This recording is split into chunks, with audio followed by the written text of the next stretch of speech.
اللہ اور اس کے رسول صلی اللہ علیہ وسلم کی اطاعت اور فرما برداری میں کریں گے تو یہ بہت بڑا ایک تحفہ ہے ہمارے لیے. بہت ساری خیر بھلائی نیکیاں انسان حاصل کر سکتا ہے، لیکن اگر اس کا استعمال گناہ میں ہو، نافرمانی میں ہو، تو پھر یہ بہت بڑا ایک شر ہے جس سے آگے بہت ساری برائیاں جنم لیتی ہے، اور اس کا نقصان دنیا کے اندر بھی ہے اور آخرت میں بھی بہت زیادہ نقصان اسی زبان کے غلط استعمال ہی کی وجہ سے ہوگا. تو ہم یہ عرض کر رہے ہیں کہ زبان وہاں استعمال کی جائے جہاں استعمال کرنی چاہیے، اور عموماً اس طرف ہماری توجہ نہیں جاتی. غلط چیزوں میں تو بہت چلتی ہے، بہت اس کا استعمال ہوتا ہے، لیکن جو صحیح چیزیں ہیں جہاں اس کا استعمال پسندیدہ ہے اور جہاں انسان کو خاموش نہیں رہنا چاہیے وہاں ہم بالکل اس زبان کو حرکت نہیں دیتے. ایک اور چیز جو ہمیں سکھائی گئی وہ یہ ہے کہ انسان اللہ تعالیٰ کے اس پر جو انعامات اور احسانات ہیں ان کا اظہار کرے، ان کو بیان کرے، اللہ کا شکر ادا کرتے ہوئے، فخر اور تکبر کے لیے نہیں بلکہ اللہ کا شکر ادا کرتے ہوئے اور اس کے انعام اور احسان کو تسلیم کرتے ہوئے، دل کی گہرائی سے مانتے ہوئے، اعضاء کے ساتھ بھی اللہ کی اطاعت کر کے اللہ کا شکر ادا کرے، لیکن ساتھ ساتھ اپنی زبان کے ساتھ بھی اللہ کا شکر ادا کرے. اور اس شکر ادا کرنے کی ایک صورت یہ بھی ہے کہ اللہ کی نعمتوں کو بیان کرے. قرآن مجید میں اللہ تعالیٰ نے فرمایا وَأَمَّا بِنِعْمَةِ رَبِّكَ فَحَدِّثْ، اپنے پروردگار کی نعمتوں کو آپ بیان کیجئے.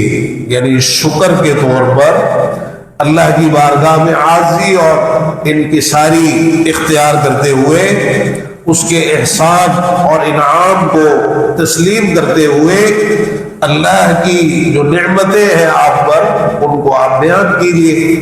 پیارے پیغمبر جناب محمد رسول اللہ صلی اللہ تعالی علیہ وآلہ وسلم پر اللہ کے بڑے انعامات تھے، بڑے احسانات تھے، آپ نے ان کو بیان بھی کیا ہے. اور ساتھ ساتھ یہ بھی فرمایا ولا فخر، فخر کی کوئی بات نہیں ہے، یہ اللہ کا انعام، یہ اللہ کا احسان. اب یہ جو چیز ہے یہ کیا ہے؟ عموماً انسان اپنی پریشانیاں تو بیان کرتا ہے لوگوں کے سامنے، یہ تو بتاتا ہے کہ میرے ساتھ یہ نقصان ہو گیا، یہ تکلیف آئی، یہ پریشانی آ گئی، لیکن جو اللہ نے اس کو نوازا ہوتا ہے اس کو چھپا جاتا ہے، اس کو بیان نہیں کرتا. آپ کو ایسے بھی لوگ معاشرے میں نظر آئیں گے کہ وہ ہمیشہ آپ کو اپنے دکھ ہی سنائیں گے، اپنی تکلیفیں ہی سنائیں گے، پریشانی ہی سنائیں گے، بیماریاں ہی بتائیں گے، یہ ہو گیا، یہ نقصان ہو گیا. اگرچہ یہ بھی اچھی چیز نہیں ہے انسان اپنی بیماری، تکلیف، پریشانی اس کے سامنے بیان کرے جو واقعتاً جس سے اسے کوئی فائدہ ہو سکتا ہے، کوئی مشورہ اچھا مل جائے گا، کوئی تعاون اسے حاصل ہو جائے گا. ورنہ انسان کو جو اپنی پریشانیاں ہیں، تکلیفیں ہیں، ان کا اظہار اپنے اللہ کے سامنے ہی کرنا چاہیے. انما اشکو بثی وحزنی الی اللہ، یعقوب علیہ السلام نے کہا تھا کہ میں اپنے رنج اور غم کا جو شکوہ ہے وہ اللہ کے حضور کرتا ہوں، میں اپنی پریشانی اللہ کے سامنے رکھتا ہوں. یہ نہیں کہ لوگوں سے بیان کرتا پھرے، نہیں. اب وہاں چھپانا چاہیے، صرف ضرورت کے لیے آپ اپنی پریشانی کسی کو بتانا چاہتے ہیں، کسی ضرورت کے تحت تو بتائیے، ورنہ خاموش رہیے. لیکن جہاں بتانا ہے اللہ کے جو انعامات اور احسانات آپ پر ہیں وہ ہم چھپا جاتے ہیں، وہ ہم بتاتے ہی نہیں. کئی لوگ مل جائیں گے آپ کو اپنے ارد گرد معاشرے میں اس طرح کے. تو عزیز بھائیوں، یہ اللہ تعالیٰ کو پسند نہیں ہے. اللہ نے آپ پر انعامات کیے ہیں، احسانات کیے ہیں، اللہ کا فضل ہے آپ پر، اللہ نے آپ کو نوازا ہے، آپ اس کو اللہ کا شکر ادا کرتے ہوئے بیان کیجیے، چھپائیے نہیں. رسول اللہ صلی اللہ علیہ وسلم نے فرمایا التحدث بنعمت اللہ شکر، اللہ کی نعمتوں کو بیان کرنا یہ شکر ادا کرنا ہے، یہ شکر ہے۔ آپ نے ایک صحابی کو دیکھا تھا نا، سیدنا مالک بن نضلہ رضی اللہ تعالی عنہ بیان فرماتے، میں اللہ کے رسول صلی اللہ علیہ وسلم کی خدمت میں حاضر ہوا، میں نے پہلے کچھ اہلے کپڑے پہنے ہوئے تھے، تو آپ نے پوچھا مجھ سے الگ کا مال ہے تمہارے پاس، مال ہے؟ اب دیکھیں صحابی جواب دے رہے، کہتے ہیں اللہ کے رسول صلی اللہ علیہ وسلم ہاں اللہ نے مجھے عطا کیا ہے، اللہ نے مجھے مال و دولت سے نوازا ہے۔ آپ نے پوچھا من ای المال، کون سا مال ہے تمہارے پاس، کیا کیا ہے؟ صحابی نے سارا بتا دیا، قد آتانی اللہ من الابل والغنم والخیل والرقیق، اللہ نے اونٹ بھی دیے ہیں، گھوڑے بھی دیے ہیں، بکریاں بھی دیے ہیں، غلام بھی دیے ہیں، اللہ کا بڑا فضل ہے، اللہ نے بڑا نوازا ہے، کچھ چھپایا نہیں، بتا دیا۔ تو آپ نے کیا فرمایا، اذا آتاک اللہ مالا فلیرى اثر نعمت اللہ علیک وکرامتہ، اللہ نے جب تمہیں مال عطا کیا ہے نا تو اللہ کی جو نعمتیں ہیں اور اللہ نے جو تمہیں عزت سے نوازا ہے، تم پر اپنا احسان کیا ہے، وہ نظر بھی تو آنا چاہیے۔ یہ میلے کچیلے کپڑے کیوں پہن رکھے تم نے؟ مالدار ہو انسان، حلیہ بنائے فقیروں والا۔ ویسے تو آج کل فقیروں مالداروں نے بھی فقیری کو پیشے کے طور پہ اختیار کر رکھا ہے، والعیاذ باللہ۔ ہوتے مالدار ہیں اچھے خاصے لیکن فقیر بنتے ہیں، انہوں نے گدا گری کو ایک پیشے کے طور پر اختیار کر لیا ہے۔ تو عزیز بھائیوں، ایسا نہیں کرنا چاہیے، اللہ کی نعمتوں کو اور جو اللہ نے عطا کیا ہے اللہ کا شکر ادا کرتے ہوئے ان کا اظہار کرنا چاہیے، اور یہی شکر والی زندگی ہے۔ یہ نہیں ہے کہ آپ اپنی تکلیفیں پریشانیاں بیان کرتے چلے جائیں اور جو نعمتیں ان کو چھپا دیں۔ اگر آپ پر پریشانی آئی ہے، تکلیف آئی ہے، وہ تو بتا دیا آپ نے، تو جو اس کے مقابلے میں اتنا اللہ نے آپ کو نوازا ہوا ہے، اتنا اللہ کا فضل ہے آپ پر، اللہ کے اتنے انعامات احسانات ہیں، ان کو آپ بیان ہی نہیں کرتے، ان کو آپ بتاتے ہی نہیں ہیں۔ تو فرمایا وَأَمَّا بِنِعْمَةِ رَبِّكَ فَحَدِّثْ، اپنے پروردگار کے انعامات کو بیان کیجیے۔ تو یہ وہ چیز ہے جہاں اپنی زبان کو حرکت دینی چاہیے، اللہ کا شکر ادا کرتے ہوئے۔ ہم نے عرض کیا تکبر کرتے ہوئے نہیں، فخر و غرور کرتے ہوئے نہیں، شیخیاں بگاڑتے ہوئے نہیں، بلکہ اللہ کا شکر ادا کرتے ہوئے، اللہ کی حمد اور اللہ کی ثنا کرتے ہوئے۔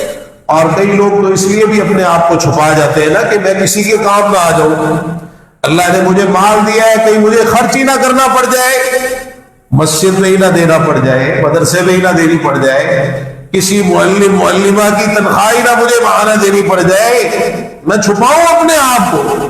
تو عزیز بھائیوں، جس اللہ نے آپ کو نوازا ہے وہ تو جانتا ہے نا کہ آپ کی حیثیت کیا ہے، لوگوں سے تو آپ چھپا دیں گے، لیکن اگر اللہ کے ساتھ اس طرح کی کوئی دو نمبری کرنے کی کوشش کریں گے تو یہ آپ کی غلط فہمی ہے۔ اسی لیے رسول اللہ صلی اللہ علیہ وسلم نے فرمایا تھا انفق یا ابن آدم انفق علیک، اللہ تعالیٰ فرماتا ہے آدم کے بیٹے خرچ کر، میں تجھ پہ خرچ کروں گا، لیکن اگر روک کے رکھے گا، بچائے گا، چھپائے گا، خرچ نہیں کرے گا جہاں خرچ کرنا چاہیے، تو پھر اللہ تعالیٰ بھی روک لگا دے گا۔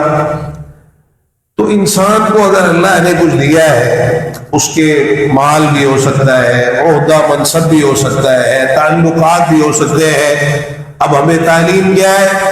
اللہ کی مخلوق کو خوب فائدہ پہنچاؤ۔ اللہ نے جو تمہیں، بلکہ بعض لوگوں کو اللہ تعالیٰ دیتا ہی اسی لیے ہے کہ وہ لوگوں کو فائدہ پہنچائے، جیسا کہ ایک حدیث میں آپ نے بیان فرمایا، جب فائدہ پہنچانا بند کر دیتے ہیں اللہ تعالیٰ واپس لے لیتا ہے ہم سے، دوسروں کو دے دیتا ہے جو لوگوں کو فائدہ پہنچاتے ہیں۔ تو کبھی بھی اس معاملے میں بخل سے کام نہیں لینا چاہیے۔ تو دوسری چیز جہاں اپنی زبان کو حرکت دینی چاہیے وہ ہے کسی کی سفارش کرنا، کسی کے کام آنا۔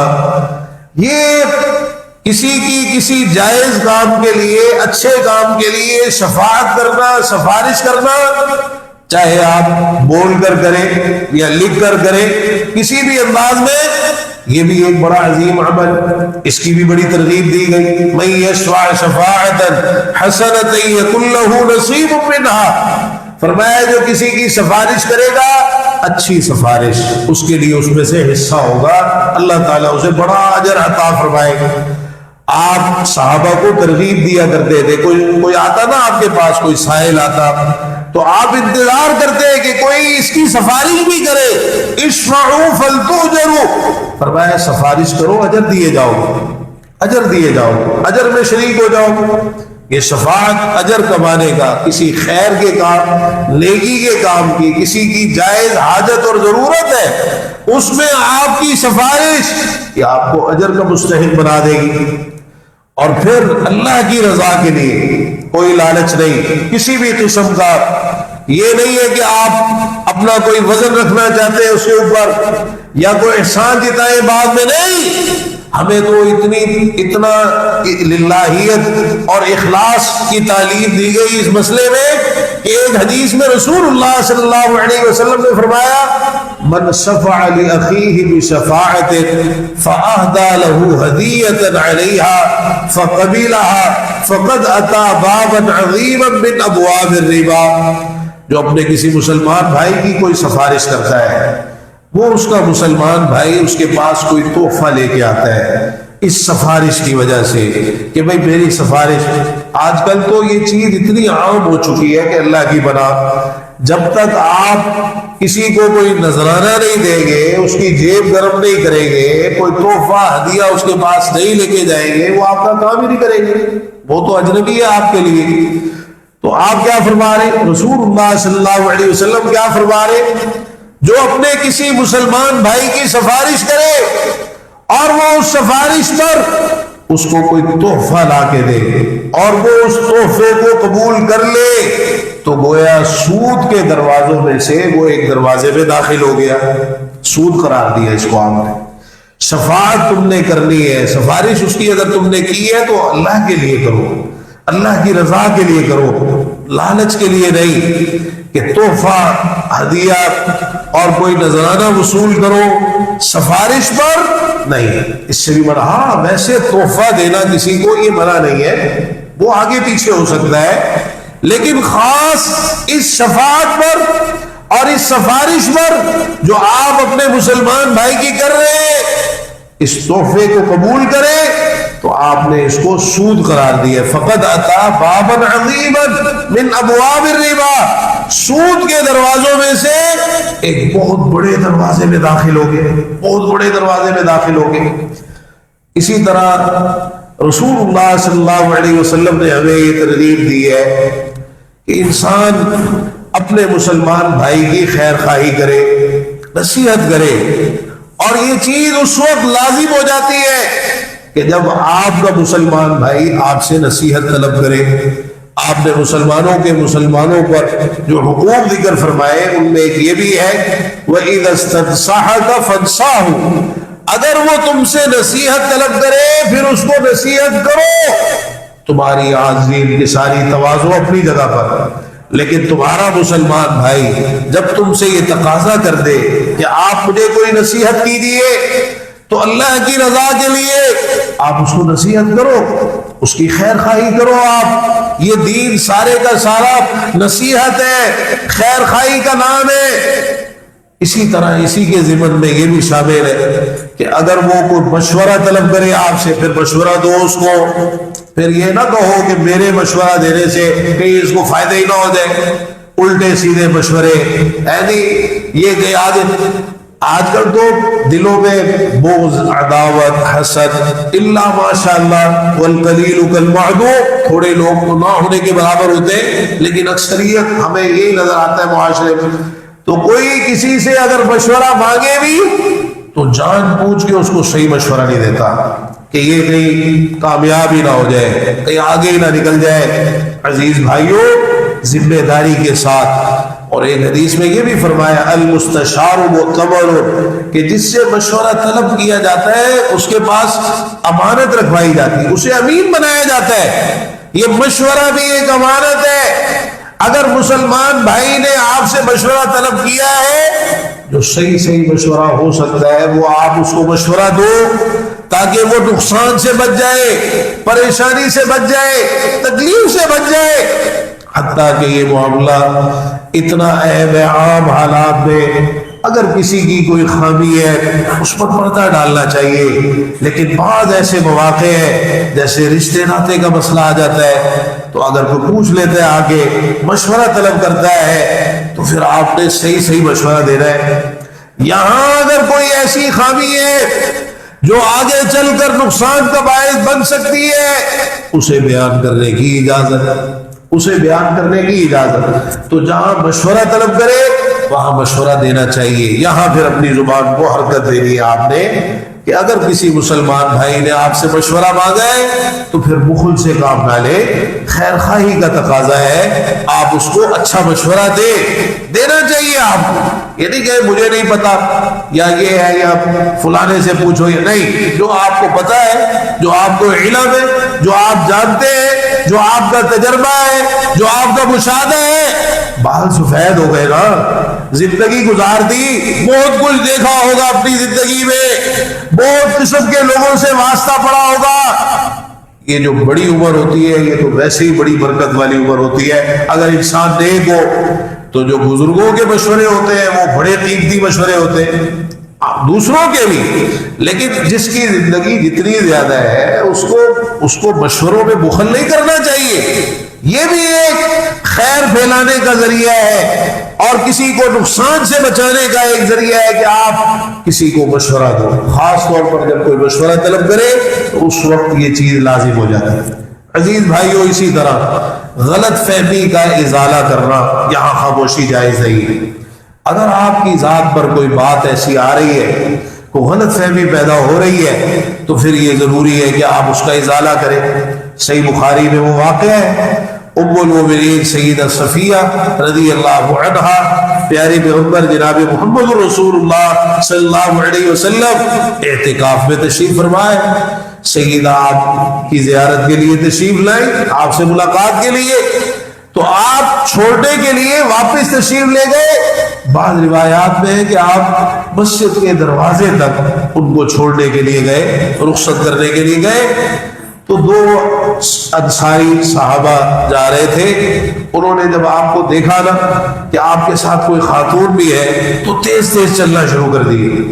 رسول اللہ صلی اللہ علیہ وسلم نے آواز لگائی، فرمایا کہ علی رسلکما انہا صفیۃ بنت حیی، آہستہ چلو، ٹھہر جاؤ، رک جاؤ، آہستہ چلو، یہ اتنی تیزی کیوں دکھا رہے ہو؟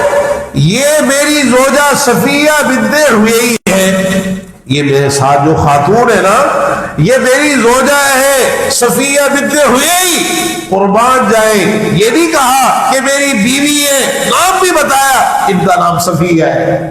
اتنی وضاحت، وہ جو صحابہ تھے پریشان ہو گئے، عرض کرنے لگے اللہ کے رسول صلی اللہ علیہ وسلم، سبحان اللہ، اللہ پاک ہے، تعجب کا اظہار کیا کہ ہم آپ کے بارے میں اس طرح کی بات کریں گے یا اس طرح کی بات سوچیں گے؟ فرمایا نہیں میرے پیارے صحابہ، مسئلہ تمہارا نہیں ہے، مسئلہ شیطان کا ہے۔ ان الشیطان یجری من ابن آدم مجرى الدم، شیطان انسان کے جسم میں خون کے گردش کرنے کی طرح گردش کرتا ہے، انسان کے جسم میں خون کی طرح گردش کرتا ہے۔ وَإِنِّي خَشِيتُ أَن يَقْذِفَ فِي قُلُوبِكُمَا شَرًّا، مجھے ڈر ہوا کہ کہیں تمہارے دلوں کے اندر کوئی شر نہ ڈال دے، کوئی غلط فہمی پیدا نہ کر دے، کوئی بری بات تمہارے دلوں میں نہ ڈال دے۔ دیکھیے شیطان کا معاملہ کتنا خطرناک۔ تو رسول اللہ صلی اللہ علیہ وسلم نے بالکل موقع نہیں دیا، آپ نے بالکل غلط فہمی کا موقع نہیں دیا۔ اسی طرح زندگی گزارنی چاہیے انسان، غلط فہمی کے مواقع نہیں دینے چاہیے. جو تہمت کی جگہ ہے، تہمت کے مقامات ہیں اور تہمت والے کام ہیں، ان سے بھی اپنے آپ کو دور رکھنا چاہیے تاکہ کسی کو انگلی اٹھانے کا موقع نہ ملے. تو یہ غلط فہمی کا ازالہ ضروری. یہاں خاموشی نہیں ہے، آپ نے ان کو آواز لگائی پیچھے سے، باقاعدہ پکارا علی رسلکما انہا صفیۃ بنت حیی، رک جاؤ یہ میری زوجہ ہے، اور نام بھی ساتھ ذکر کیا. یہاں اپنی زبان کو حرکت دینی چاہیے. عزیز بھائیو، اسی طرح اگر کسی مسلمان بھائی کا آپ کے سامنے اس کی بے عزتی کی جا رہی، کسی مسلمان بھائی کی، یا اس کی غیبت کی جا رہی، یا کسی برے انداز میں اس کا تذکرہ کیا جا رہا ہے، تو اپنے مسلمان بھائی کی غیر موجودگی میں اس کی عزت کا دفاع کرنا.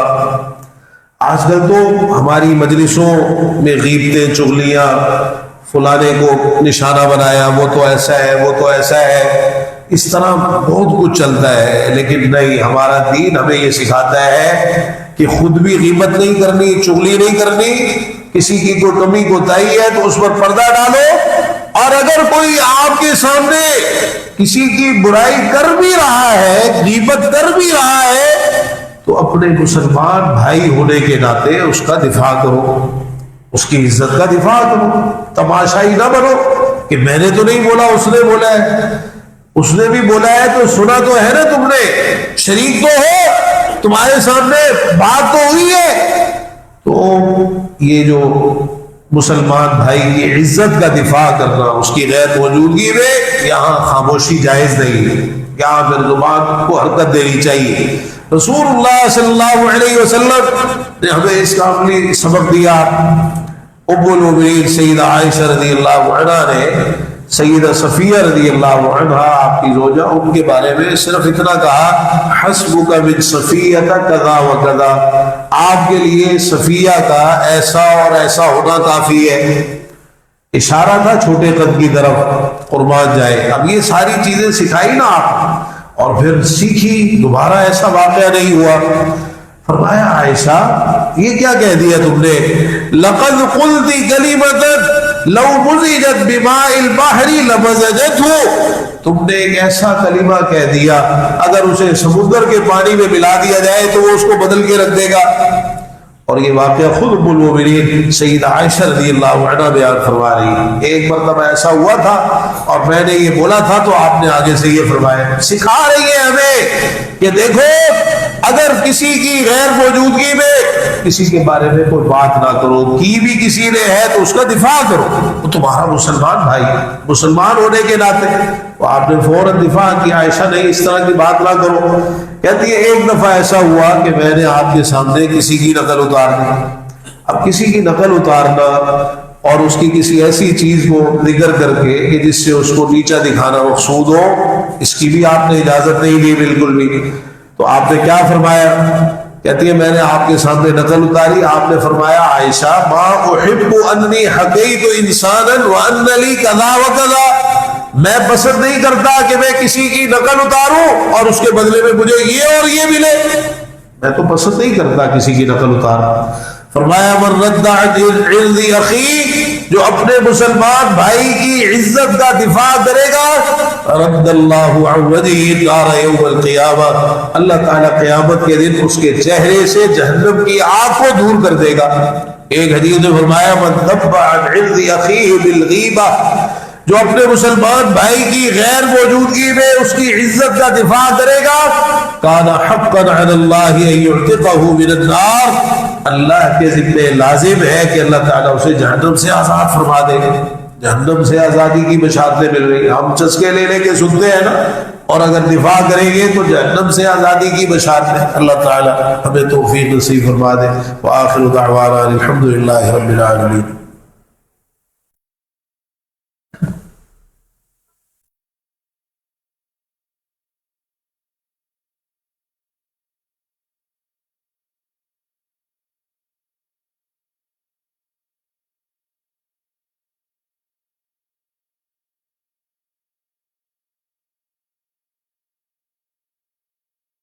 إن الحمد لله نحمده ونستعينه ونستغفره ونعوذ بالله من شرور أنفسنا ومن سيئات أعمالنا من يهده الله فلا مضل له ومن يضلل فلا هادي له وأشهد أن لا إله إلا الله وحده لا شريك له وأشهد أن محمدا عبده ورسوله اللهم صل على محمد وعلى آل محمد كما صليت على إبراهيم وعلى آل إبراهيم إنك حميد مجيد اللهم بارك على محمد وعلى آل محمد كما باركت على ابراہیم وعلی آل ابراہیم انک حمید مجید۔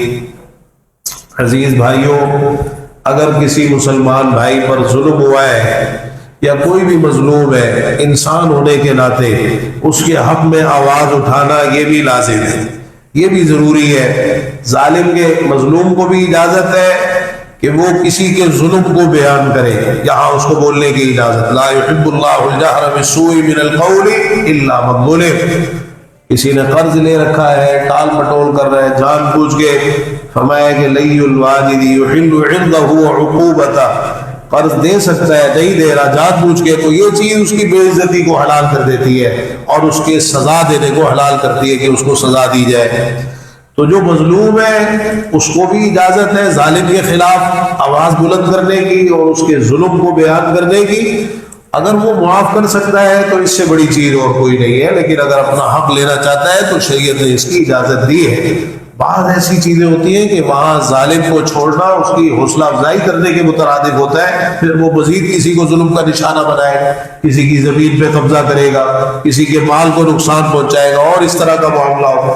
اور جن لوگوں کے علم میں یہ ظلم آئے ان پر بھی لازم ہے کہ ظالم کے خلاف آواز اٹھائے، ورنہ بڑی سخت وعیدیں ہیں کہ اگر کسی کو کسی مظلوم کے بارے میں پتہ چلے کہ اس کے ساتھ واقعتاً ظلم ہوا ہے اور پھر وہ مظلوم کے حق میں آواز بلند نہ کرے اور مظلوم کا ساتھ نہ دے، تو آپ نے ذکر فرمایا نا کہ ایک شخص کو قبر کے اندر اللہ تعالیٰ نے حکم دیا کہ 100 کوڑے مارے جائیں، بڑی اس نے اللہ کے سامنے گریہ و زاری کی تو تخفیف کر دی گئی، ایک کوڑا باقی رہ گیا۔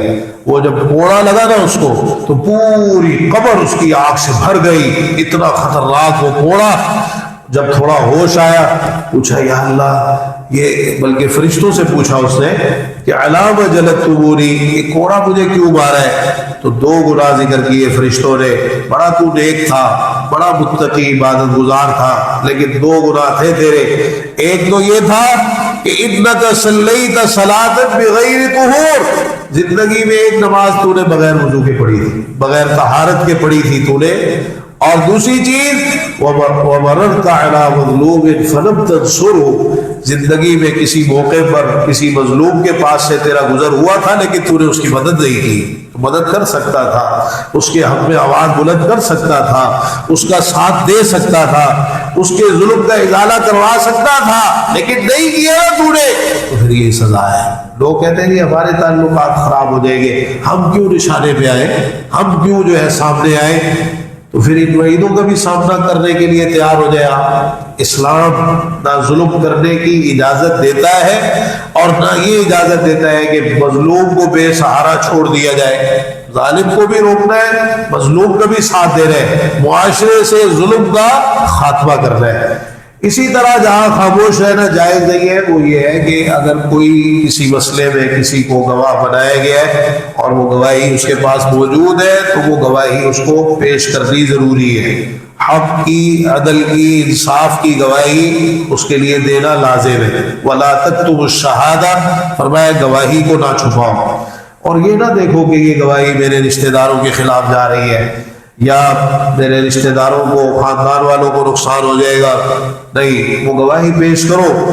اللہ تعالیٰ نے ہمیں حق پر قائم رہنے کی اور عدل اور انصاف پر قائم رہنے کی اور اس کی گواہی دینے کی اتنی تلقین فرمائی، فرمایا وَلَوْ عَلَىٰ أَنفُسِكُمْ أَوِ الْوَالِدَيْنِ وَالْأَقْرَبِينَ، تمہارے خلاف معاملہ ہے یا تمہارے والدین کے خلاف یا تمہارے رشتہ داروں کے خلاف، اس کی پرواہ نہ کرو، اللہ کے لیے حق کے گواہ بن جاؤ، عدل کی گواہی دو۔ یہ نہ دیکھو کہ تمہاری ذات کو اس سے کوئی نقصان ہوگا یا تمہارے رشتہ داروں کو نقصان ہوگا، نہیں، حق اور سچ کی گواہی اگر تمہارے پاس ہے یا کسی مسئلے میں تمہیں گواہ بنایا گیا ہے، پھر گواہی کو چھپانا جائز نہیں ہے۔ وَلَا تَكْتُمُوا الشَّهَادَةَ، گواہی کو نہ چھپاؤ، تو یہاں خاموشی جائز ہے۔ اسی طرح عزیز بھائیوں، اگر کوئی آپ کا مسلمان بھائی اس دنیا سے رخصت ہو جاتا ہے اور آپ اس کی کوئی اچھی چیزیں جانتے ہیں تو ان کا بھی اظہار کرنا چاہیے، اس کا تذکرہ خیر کرنا، یہ اس میت کے لیے بڑا مفید ہوتا ہے، آپ کے اس مسلمان بھائی کے لیے بڑا مفید ہوتا ہے۔ یہ نہیں ہے کہ انسان خاموش رہے اور کوئی اچھی چیز اگر اس کی جانتا ہے تو اس کو بیان ہی نہ کرے۔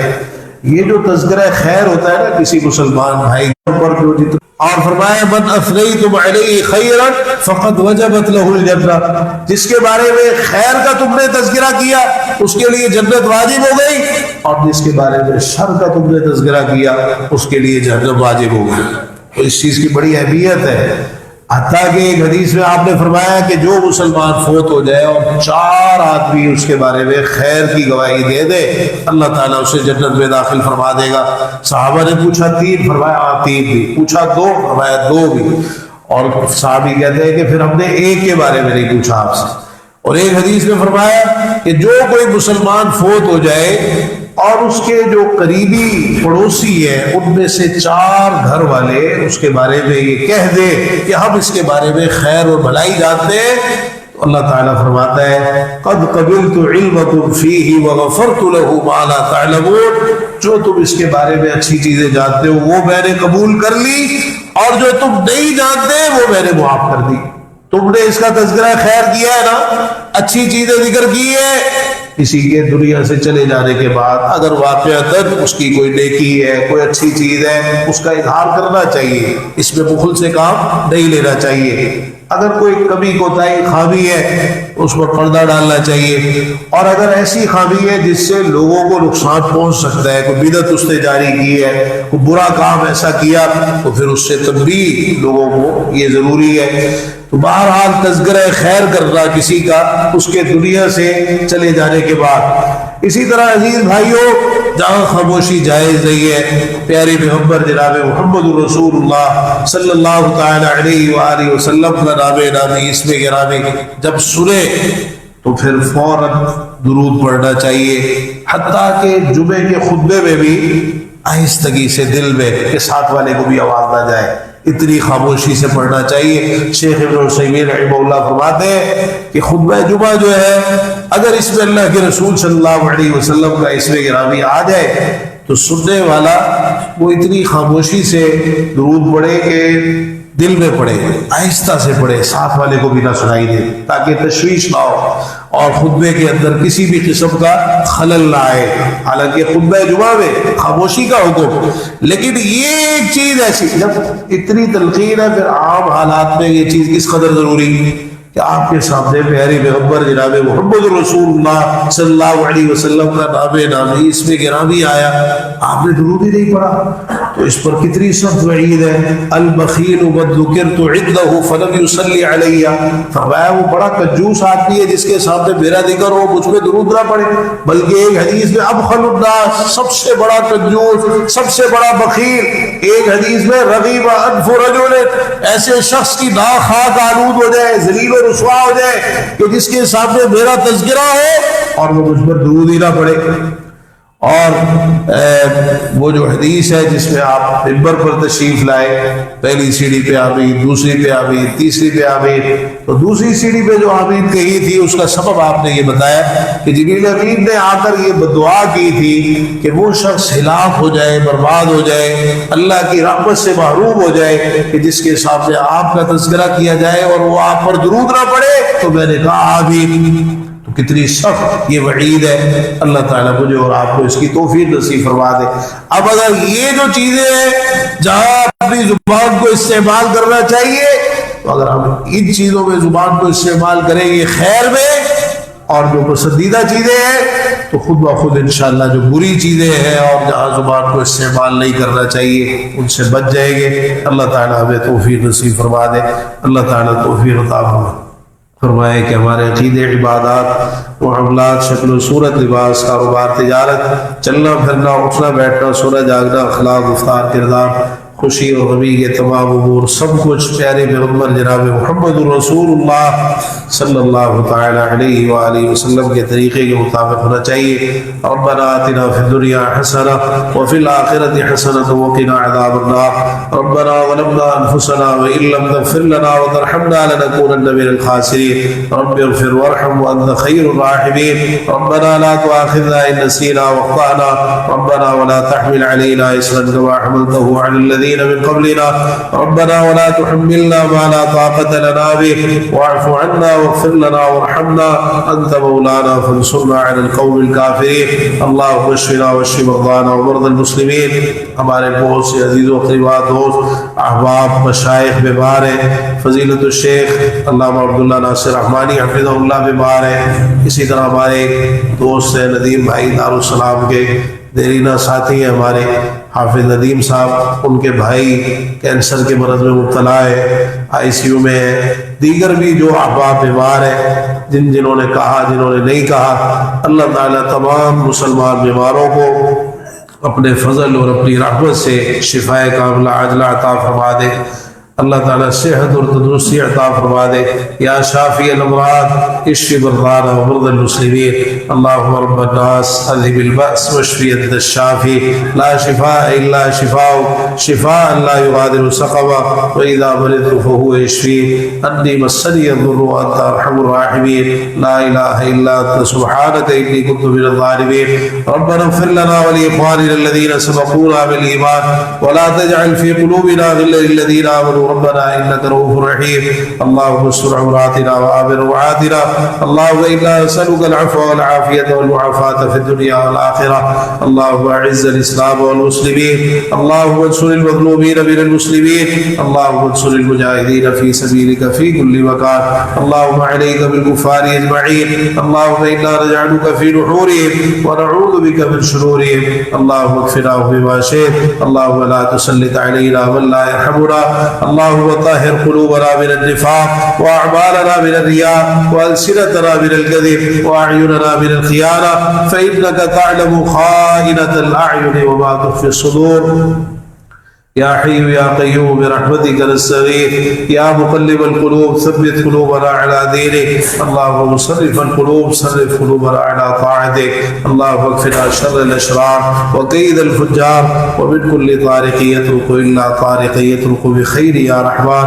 اللهم لا تشرك بنا الاعداء ولا الحاسدين۔ رب اغفر وارحم وانت خير الراحمين۔ ربنا تقبل منا انك انت السميع العليم وتب علينا انك انت التواب الرحيم۔ سبحان ربك رب العزة عما يصفون وسلام على المرسلين والحمد لله رب العالمين۔